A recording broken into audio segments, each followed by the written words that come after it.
Economy தான் ஒரு நாட்டோட என்ஜின்னு சொல்றோம்.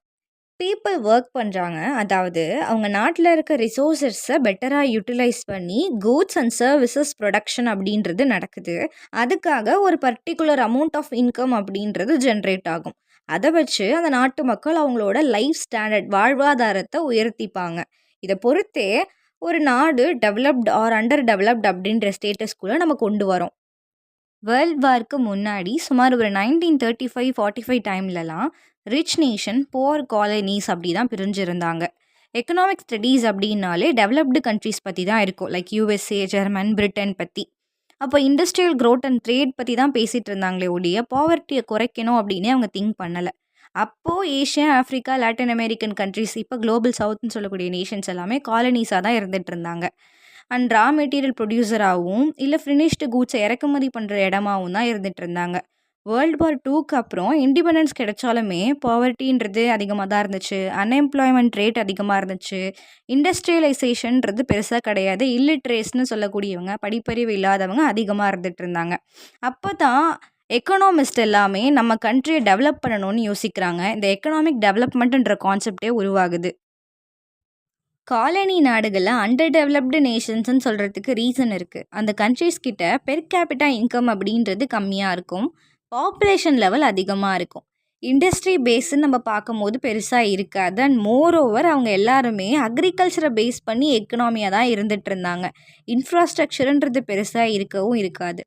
ஸோ இங்கே growth மட்டும் போதாது. இந்த நேஷன்ஸ்க்கு டெவலப்மெண்ட், அதாவது பெட்டர் ஹெல்த், எஜுகேஷன், ஜாப் ஃபெசிலிட்டிஸ்ன்றது நிறைய கிடைக்கணும். அதுக்கேற்ற மாதிரி மக்களுக்கு இன்கம் ஆர் சேலரி அப்படின்றது வேணும்னு யோசிக்கிறாங்க எக்கனாமிஸ்ட். எக்கனாமிக் டெவலப்மெண்ட்டை பற்றி தெரிஞ்சுக்கிறதுக்கு 2 அப்ரோச்சஸ் இருக்குது. ஒன்று ட்ரெடிஷ்னல் அப்ரோச், இன்னொன்று நியூ வெல்ஃபேர் ஓரியன்ட் அப்ரோச்.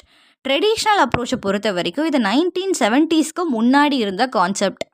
இதில் எக்கனாமிக் டேர்ம்ஸில் தான் டெவலப்மெண்ட்டை பற்றி யோசிக்கிறாங்க. அதாவது ஒரு கண்ட்ரிக்கு இன்கம் எப்படி இருக்குது, ஜிஎன்பி எப்படி இருக்குன்றத பொறுத்து.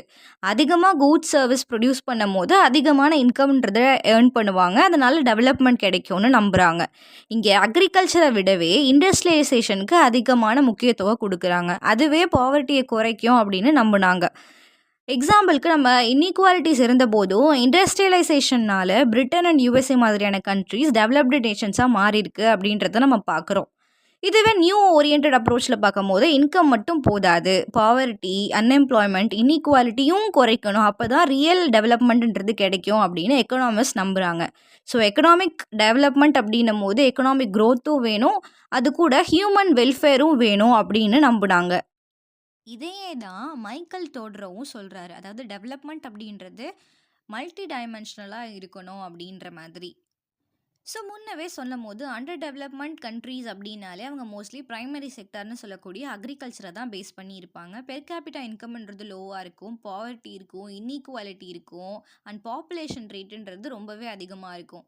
அன்எம்ப்ளாய்மெண்ட் ரேட் கண்டிப்பாக இருந்துகிட்டு இருக்கும். டெக்னாலஜி வைஸ், இன்ஃப்ராஸ்ட்ரக்சர் வைஸ் அவங்க லோவாக தான் இருப்பாங்க. வேர்ல்டு பேங்க் அவங்களோட வேர்ல்ட் டெவலப்மெண்ட் ரிப்போர்ட்டில் நேஷ்னல் இன்கம்மை பொறுத்து கண்ட்ரீஸை ஸ்ப்ளிட் பண்ணுறாங்க. அதாவது லோ இன்கமாக இருக்கும் பட்சத்தில், அதாவது $906 அதை விட கம்மியாக இருக்கிற இன்கம் அந்த கண்ட்ரி ஜென்ரேட் பண்ணுறாங்க அப்படின்னா அவங்க லோ இன்கம் கண்ட்ரீஸ். 906லேருந்து ஒரு $11,000 வரைக்கும் இருக்கிற கண்ட்ரீஸ் வந்து பார்த்தா அவங்க மிடில் இன்கம் கண்ட்ரீஸ். அண்ட் 11,000க்கும் மேலே இருக்கக்கூடிய இன்கம்மை ஜென்ரேட் பண்ணுற கண்ட்ரியாக இருக்கும் போது அவங்க ஹை இன்கம் கண்ட்ரீஸ் அப்படின்னு பிரிக்கிறாங்க. அண்டர் டெவலப்மெண்ட் அப்படின்றதுக்கு அர்த்தமே அவங்க கிட்ட இருக்க ரிசோர்ஸஸை விட அதிகமான பாப்புலேஷன் அப்படின்றது அந்த நாடுகளில் இருந்துட்டு இருக்கும். இதை தான் அண்டர் எக்யூப்டு நேஷன்ஸ் அப்படின்னு சொல்லி நர்க்ஸே சொல்கிறாரு.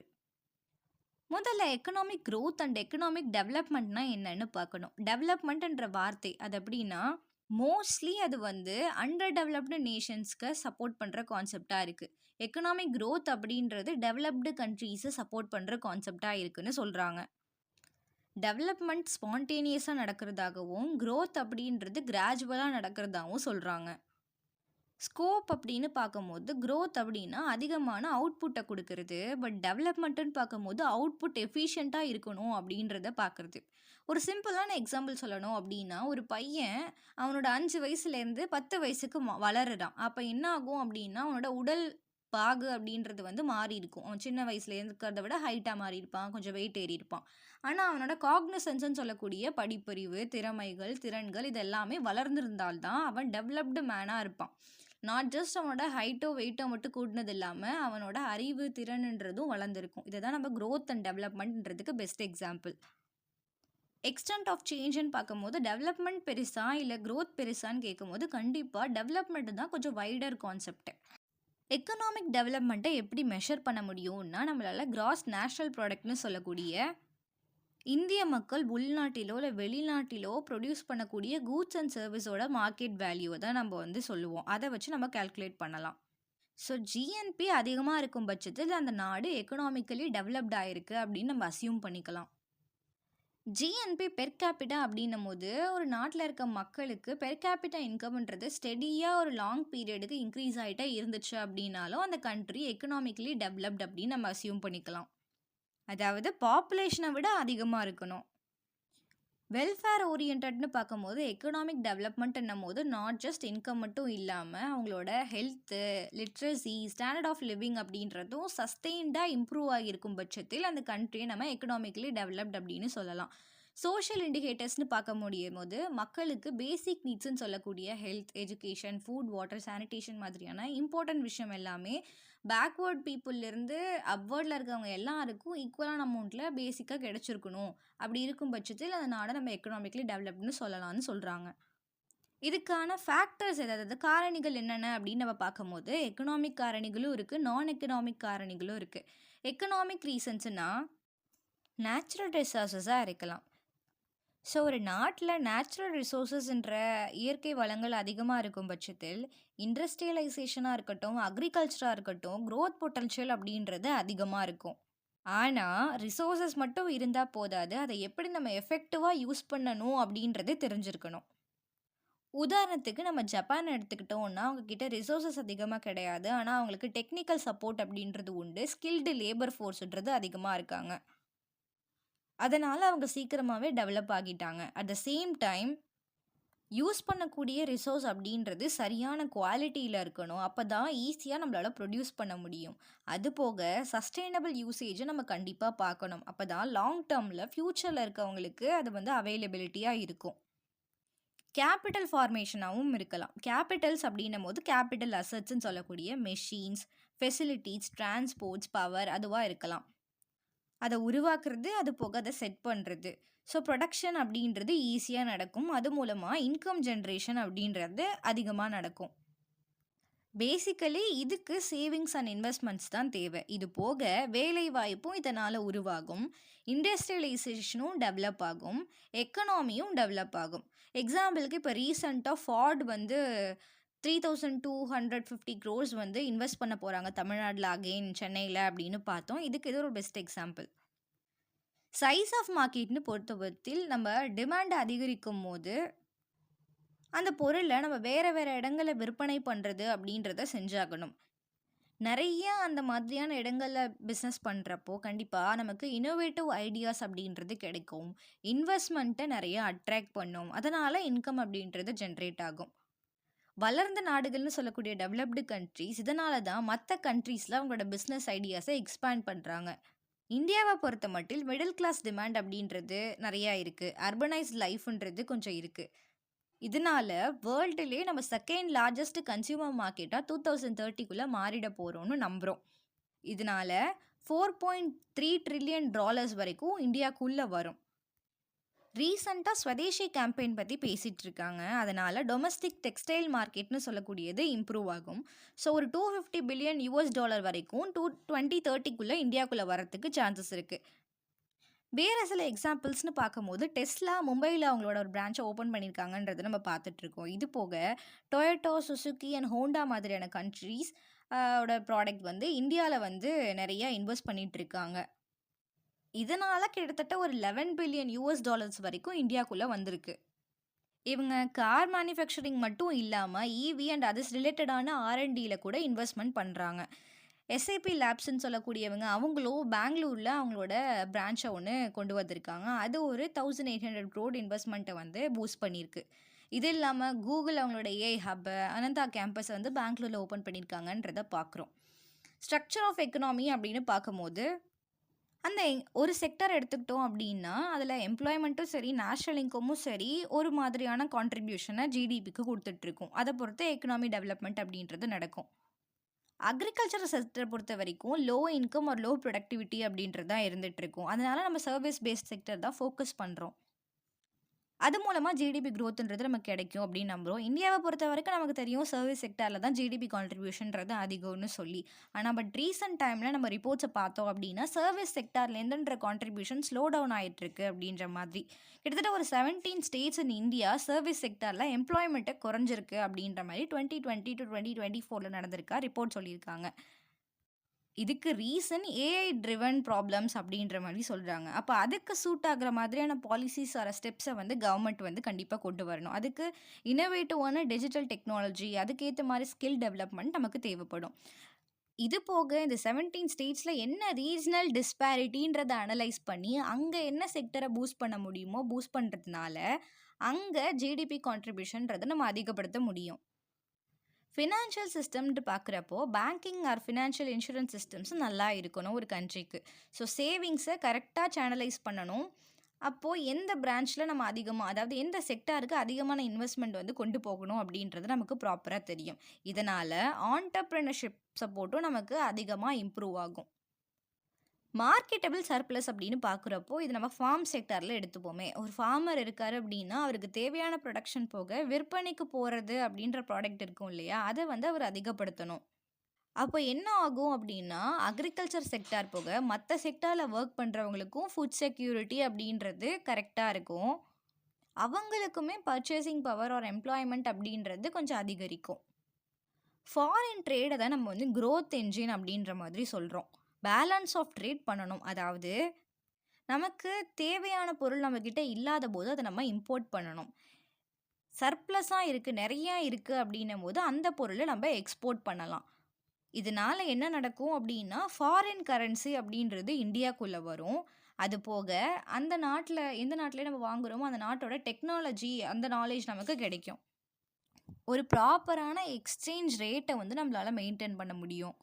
ரிசோர்ஸஸையும் நம்ம எஃபிஷியண்ட்டாக யூட்டிலைஸ் பண்ண முடியும். எக்கனாமிக் சிஸ்டம் அப்படின்னும் போது எக்கனாமி எப்படி ரன் ஆகுதுன்ற ஒரு ஃப்ரேம் ஒர்க் தான்.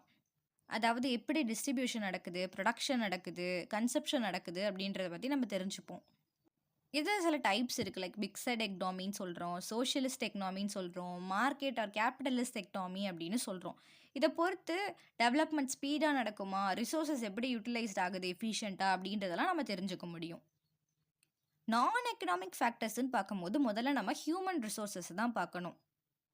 ஒரு நாட்டில் நிறைய பீப்புள் இருந்தாங்கன்னா அந்த கண்ட்ரி எஃபிஷியண்ட்டாக ஒர்க் ஆகுதுன்னு நம்ம எடுத்துக்க முடியாது. ஏன்னா டெவலப்மெண்ட் அப்படின்னும் போது அவங்க ஸ்கில்டு லேபராக இருக்கணும், ஹெல்த்தி லேபராக இருக்கணும், எடுக்கேட்டட் லேபராக இருக்கணும். அப்போ தான் அவங்க க்ரோத்துக்கு சப்போர்ட் பண்ணுவாங்க. லார்ஜ் குவான்டிட்டியில் இருக்கிறத விடவே குவாலிட்டின்றது ரொம்ப முக்கியம். இது இண்டஸ்ட்ரி செக்டாருன்னு மட்டும் இல்லாமல் ஆண்டர்ப்ரெனர்ஷிப்க்கும் ஒரு நல்ல ஃபேக்டராக இருந்துகிட்ருக்கும். இதனால் பெட்டர் கவர்னன்ஸும் நமக்கு கிடைக்கும். டெக்னாலஜி நோ அண்ட் ஹவுன்னு பார்க்கும்போது முன்னவே சொன்ன போல் ரிசோர்ஸஸ் அவைலபிலிட்டி மட்டும் போதாது, அதை எப்படி எஃபிஷியண்ட்டாக யூட்டிலைஸ் பண்ணணும் அப்படின்ற டெக்னாலஜி நம்மக்கிட்ட இருக்கணும். அதை பயன்படுத்துகிற டெக்னிக் அப்படின்றது நமக்கு தெரிஞ்சிருக்கணும். அதாவது டூல்ஸ் மாதிரி, புதுசான ப்ரொடக்ஷன் மெத்தட் மாதிரி, இன்னோவேட்டிவான ஐடியாஸ் மாதிரி நமக்கு தெரிஞ்சிருக்கணும். இதனால் நம்மளால வேகமாகவும் சரி, நல்ல குவாலிட்டியாகவும் சரி ப்ரொடக்ஷன் அப்படின்றத பண்ண முடியும். ஒரு நல்ல காம்படிட்டிவான மார்க்கெட் பேஸாக நம்மளால் உருவாக முடியும். ஆஸ்ட்ரியா எக்கனாமிஸ்ட் ஸ்கம்டர் அப்படின்றவர் இன்னோவேஷன் தான் எக்கனாமிக் டெவலப்மெண்ட்டுக்கு ரொம்ப காரணம், அதனால் ஆண்டர்ப்ரெனர்ஷிப்பும் வந்து டெவலப் ஆகும் அப்படின்னு சொல்கிறாரு. So new market, new product base, new raw material source, new ஆர்கனைசேஷன்னு நிறைய உருவாகும். எக்கனாமிக் டெவலப்மெண்ட்டுன்றது கண்டினியூஸாக இதனால் நடக்கும் அப்படின்னு அவர் நம்புகிறாரு. பொலிட்டிக்கல் ஃப்ரீடம்னு பார்க்கும்போது மக்களை பற்றி தான் பேசுகிறாங்க. நாட்டு மக்களுக்கு நாட்டோட முக்கியமான தீர்மானங்களில் முடிவெடுக்கிற உரிமையை பற்றி சொல்லுது. ஒரு அரசாங்கம் கவர்னன்ஸ் அப்படின்னும் போது அது டிரான்ஸ்பரண்ட்டாக இருக்கணும், மக்களுக்கு அக்கௌண்டபிளாக இருக்கணும், மக்களுக்கான சப்போர்ட் அப்படின்றத அது பண்ணணும். இதனால் அந்த அரசாங்கத்தோட பார்த்தோன்னா மக்களோட அந்த ஈடுபாடு அப்படின்றது நல்லா நடக்கும்.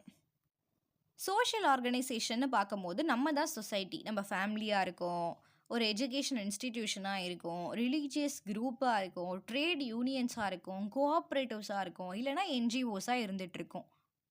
இதனால ஒவ்வொருத்தருக்குள்ளேயும் மியூச்சுவல் ட்ரஸ்ட் அண்ட் கோஆப்பரேஷன் அப்படின்றது இருந்துட்டுருக்கும். விமனா இருக்கட்டும், இல்ல வேற ஏதாவது மார்ஜினலைஸ்டு செக்ஷன்னு சொல்லக்கூடிய மைனாரிட்டீஸா இருக்கட்டும், அவங்களுக்கும் எக்கனாமிக்கல் சப்போர்ட் அப்படின்றது போது, அவங்க மூலமா எக்கனாமிக் சப்போர்ட் அப்படின்றது நமக்கு கிடைக்குது.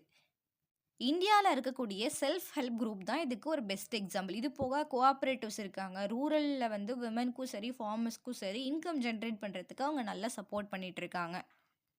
ஸோ எக்கனாமிக் குரோத்ன்றது அங்கேயும் ஸ்டடியா இன்க்ரீஸ் ஆயிட்டு இருக்கு அப்படின்றத நம்ம பார்க்குறோம். இது போக குரோனிக் கேபிட்டலிசம்னு ஒரு கான்செப்ட் இருக்கு. இது என்னன்னா, ஒரு எக்கனாமில பிஸ்னஸ் அப்படின்றது சக்ஸஸ் ஆகணும் அப்படின்னா, பிஸ்னஸ்மேனும் சரி, அந்த கவர்மெண்ட்டும் சரி ஒருங்கிணைச்சு ஒர்க் பண்ணணும். அப்ப என்ன ஆகும் அப்படின்னா, ஒரு பர்ட்டிகுலர் பீப்பிள்க்கு மட்டும் அவங்க சப்போர்ட் பண்ணிடுவாங்க. அதாவது நெப்போட்டிசம் மாரி அவங்களுக்கு ரொம்ப ஃபேவரானவங்க கிட்ட கான்ட்ராக்ட் குடுக்கறது, அந்த மாதிரியான ஒரு மால் பிராக்டிசஸ்ல ஈடுபடுறதுக்கு சான்ஸ் இருக்கு. ஸோ என்ன நடக்கலாம்? கரப்ஷன் நடக்கலாம், பிரைபரி லஞ்சம் வாங்குறது நடக்கலாம், யாராவது ஒருத்தவங்க கிட்ட மட்டும் வெல்த் கான்சன்ட்ரேஷன் அப்படின்றது கூட நடக்கலாம். ஸோ அட்மினிஸ்ட்ரேஷன் அப்படின்றது கரப்ட் இல்லாம இருக்கணும் அப்படின்றத நமக்கு பார்க்கணும். இது எல்லாத்துக்கும் முக்கியமான ஒரு ஃபேக்டர் என்னன்னா, டெவலப்மெண்ட்டுக்கு நமக்கு மக்களுக்கு டிசைர் அதாவது விருப்பம் அப்படின்றது இருக்கணும். மக்களாகிய நமக்கு புது ஸ்கில்ல கத்துக்கணுன்ற அந்த எண்ணம் வரணும். ஹார்ட் ஒர்க் பண்ணணும், அதுக்கு ரெடி ஆகணும், அந்த முனைப்பு வரணும். ஓல்டு டெக்னாலஜி பயன்படுத்திட்டு இருக்கோம் அப்படின்னா, அதுலேருந்து நியூ டெக்னாலஜிக்கு ட்ரான்ஸ்ஃபார்ம் ஆகலான்ற முடிவை வந்து மக்கள் எடுக்கணும். இதனால ஜப்பான், சவுத் கொரியா மாதிரியான நாடுகள் அவங்களோட ஒர்க் பேஸை வந்து ரொம்ப ஸ்ட்ராங் ஆக்கியிருக்காங்க அப்படின்றத நம்ம பார்க்குறோம். மாரல் வேல்யூஸ் அப்படின்னு நம்ம எடுத்துக்கிட்டோம்னா, எக்கனாமியில மெஷினு, பணம் மட்டும் இல்ல, மக்களோட உண்மைத்தன்மை, எத்திக்கல் சிவிக் சென்ஸ் அப்படின்றதும் ரொம்ப முக்கியம். அப்பதான் ஒரு ஃப்ரீ அண்ட் ஃபேர் டெவலப்மெண்ட்டுக்கு மக்களை கொண்டு போக முடியும். ஜப்பானா இருக்கட்டும், ஜெர்மனியா இருக்கட்டும், இல்ல வேற நார்டிக் கண்ட்ரீஸா இருக்கட்டும், வொர்க் எத்திக்ஸ் அண்ட் சோஷியல் டிசிப்ளினை ரொம்ப ஸ்ட்ரிஞ்சென்ட்டா ஃபாலோ பண்ணிட்டு இருக்காங்க. கெசினோ கேபிட்டலிசம் அப்படின்றது ஒரு அன்ஸ்டேபிளான எக்கனாமிக் சிஸ்டம். அதாவது இன்வெஸ்ட்மெண்ட் அப்படின்றத ப்ரொடக்டிவ் மீன்ஸ்ல போடாம, உடனே எனக்கு ப்ராஃபிட் வரணுன்றதுக்காக இல்லீகல் மீன்ஸ்ல இல்லைன்னா என்டர்டைன்மெண்ட் மீன்ஸ்ல வந்து அந்த பணத்தை வந்து போட்டுருவாங்க. இந்த கான்செப்டை சூசன் ஸ்ட்ரேஞ்சுன்றவங்க அவங்களோட புக்கில் வந்து சொல்லியிருக்காங்க. அதை பற்றி ரொம்ப டீட்டெயிலாக பார்த்தது யாருன்னா தாமஸ் பிக்கெட்டி அப்படின்ற ஒருத்தர். இந்த கெசினோ கேபிட்டலிசம் கான்செப்ட்னால தான் 2008 ஃபினான்ஷியல் கிரைசிஸ் வந்திருக்கு அப்படின்றத நம்ம பார்த்துருப்போம். தாமஸ் பெக்கெட்டி என்ன சொல்கிறாரு அப்படின்னா, ப்ரொடக்ஷன் அண்ட் சஸ்டைனபிலிட்டியை ஃபோக்கஸ் பண்ணாமல் வெல்த்தில் ஃபோக்கஸ் பண்ணால் இன்இக்வாலிட்டி அப்படின்றது இன்னும் அதிகமாக தான் ஆகும் அப்படின்னு சொல்கிறாரு. அடுத்த பேட்ரிமோனியல் கேபிட்டலிசம்ன்ற கான்செப்டும் தாமஸ் பெக்கெட்டியோட தான். அவர் பேசிக்கலி ஒரு எக்கனாமிஸ்ட். அவரோட புக்கான கேபிட்டல் இன் தி 21st சென்ச்சுரின்றது 2014 வந்திருக்கு. அதில் மாடர்ன் கேபிட்டலிசம் பற்றி சொல்லிட்டு இருக்காரு. மாடல் கேபிட்டலிசம் அப்படின்றது குறைஞ்சு ஓல்டு பேட்டர்னான கேபிட்டலிசம் அப்படின்றது கொஞ்சம் அதிகமாக நம்ம பார்க்க முடியுது அப்படின்ற மாதிரி அவர் நம்புறாரு. அதாவது என்னன்னா, இன்ஹெரிட்டன்ஸில் ஃபோக்கஸ் பண்ணுறதவும் ஏர்ன்டு இன்கம் குறைஞ்சிருதாவும் அவர் சொல்றாரு. அதாவது பரம்பரையா அந்த சொத்தை வச்சுட்டே பயன்படுத்திக்கலான்ற எண்ணம் இருக்கிறதாவும், புதுசா வருமானம் ஈட்டணுன்ற எண்ணம் குறைஞ்சிட்டு இருக்கிறதாவும் சொல்றாரு. உதாரணத்துக்கு நம்ம ஒரு ஹை கிளாஸ் ஃபேமிலிஸை மட்டும் நம்ம எக்ஸாம்பிளுக்கு எடுத்துக்கலாம். இது வந்து நம்மள மாதிரி சராசரியான மக்களுக்கு வந்து பொருந்தும்னு சொல்ல முடியாது. லைக் யூஎஸ்ல வால்மார்ட் ஃபேமிலியா இருக்கட்டும், இந்தியாவில் அம்பானி ஃபேமிலியா இருக்கட்டும், இது மாதிரி இருக்குன்னு அவர் நம்புறாரு. ஸோ எக்கனாமிக் அரிஸ்டோக்ராட்டிக் பேட்டர்ன் அப்படின்றது உருவாகுது அப்படின்னு சொல்றாரு. இது மாறணும் அப்படின்னா, இந்த அக்யூமுலேட் ஆகிற வெல்த் மேலே டேக்ஸ் போடணும், ஓனர்ஷிப்பை டிரான்ஸ்பேரண்ட்டாக மாற்றணும், பிக் மணி ஹோல்டர்ஸ்ன்னு சொல்லக்கூடிய பெரிய பணக்காரர்கள் கையில் பொலிட்டிக்கல் இன்ஃப்ளூயன்ஸ்ன்றது போகாமல் பார்த்துக்கணும் அப்படின்னு சொல்கிறாரு. விஷியஸ் சைக்கிள் ஆஃப் பாவர்ட்டி இது ராக்னர் நர்க் செய்யக்கூடிய அமெரிக்கன் எக்கனாமிஸ்டோட ஒரு கான்செப்ட். அதில் பாவர்ட்டி தான் அண்டர் டெவலப்மெண்ட்டுக்கு காசும் சரி எஃபெக்டும் அப்படின்ற மாதிரி அவர் ஜஸ்டிஃபை பண்ணுறாரு. ப்ரொடக்ஷன் சைட், டிமாண்ட் சைடுன்னு சொல்லி எக்கனாமியை ரெண்டாக பிரிச்சுக்கிறாரு. அதாவது சப்ளை சைடு அண்ட் டிமாண்ட் சைடுன்ற மாதிரி. ப்ரொடக்ஷன் சைடை பொறுத்த வரைக்கும் இப்போ ஒரு புவர் பீப்புள் இருக்காங்க அப்படின்னா, கண்டிப்பாக அவங்க மூலமாக அவருக்கு வருமானம் அப்படின்றது லோவாக தான் இருக்கும். வருமானம் கம்மியாக இருக்கும்போது அவங்களால சேவிங்ஸ் அப்படின்றத பண்ண முடியாது. அப்போ சேவிங்ஸும் கம்மியாக தான் இருக்கும். சேவிங்ஸ் கம்மியாக இருந்தால் அவங்க எது மேலேயும் இன்வெஸ்ட்மெண்ட் பண்ண மாட்டாங்க, பண்ணவும் முடியாது. அப்போ அதுவும் லோவாக தான் இருக்கும். அது லோவாக இருக்குன்னா ஆட்டோமேட்டிக்காக அவங்க என்ன ப்ரொடியூஸ் பண்ணாலும் சரி, ஒரு சின்ன பிஸ்னஸ் பண்ணுறாங்க அப்படின்னும் போது அதுவும் அதோட ப்ரொடக்டிவிட்டின்றதும் கம்மியாக தான் இருக்கும். அப்போ கண்டிப்பாக அதனால் கிடைக்கிற இன்கமும் கம்மியாக தான் வரும். டிமாண்ட் சைடுன்னு நம்ம பார்க்கும்போது, லோ இன்கம் பீப்பிளா இருக்கும் பட்சத்தில் பர்ச்சேசிங் பவர் அப்படின்றது பொருள் வாங்கும் தன்மை அவங்களுக்கு கம்மியா இருக்கும். அப்போ பொருள்லாம் நெறைய வாங்கவும் மாட்டாங்க, வாங்கவும் முடியாது. பொருள் நெறைய வாங்கல அப்படின்னா, அந்த பிசினஸ்க்கு ப்ராஃபிட் அப்படின்றது வராது. அதனால அந்த பிசினஸ் மேல இன்வெஸ்ட்மென்ட் அப்படின்றதும் நெறைய நடக்காது. இன்வெஸ்டர்ஸ் யோசிப்பாங்க. இன்வெஸ்ட்மென்ட்டே வரல அப்படின்னா, பிசினஸ் கண்டிப்பா லோ ஆகும், டவுன் ஆகும். அதில எம்ப்ளாய்மென்ட் ஜெனரேஷன்றது இருக்காது. அப்படியே இருந்தாலும் இன்கம் அப்படின்றது ரொம்ப கம்மியா தான் இருக்கும். ஸோ இன்கம் ஆட்டோமேட்டிக் கம்மியா இருக்குன்றத நம்ம புரிஞ்சுக்கணும். இப்போ அண்டர் டெவலப்மெண்ட் கண்ட்ரீஸை பொறுத்த வரைக்கும் பாவர்ட்டி அப்படின்றது இருந்துக்கிட்டே தான் இருக்கும்.